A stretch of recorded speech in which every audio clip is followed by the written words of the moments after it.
Sometimes we see similar pieces, but huge price difference. I came across a copy of our production, our William Morris production, which was a lot lower than ours.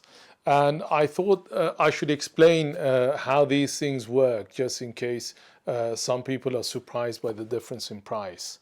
Putting the picture of the piece, which is an Indian reproduction, so you can see, I mean, even if you look at it right now, you will see just from the photo how different they look. Let me explain what the difference is now.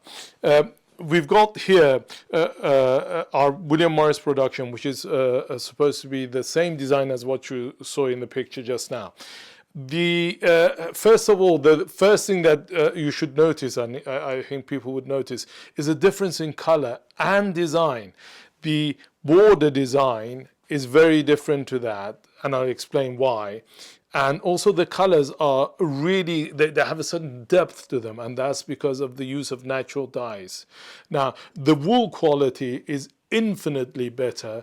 One of the important things about wool, which I've explained in my previous videos, is having a long yarn.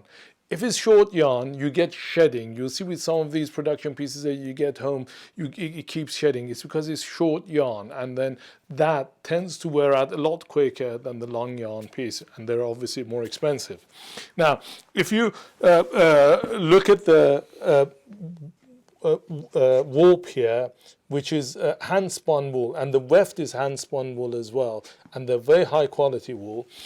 Now, with the Indian reproduction, you get wefts which are very thick, which you can't see here, and which means it's less dense again. It wears out more quickly and is not as robust as a carpet like this, which is much more finely woven than the Indian reproduction.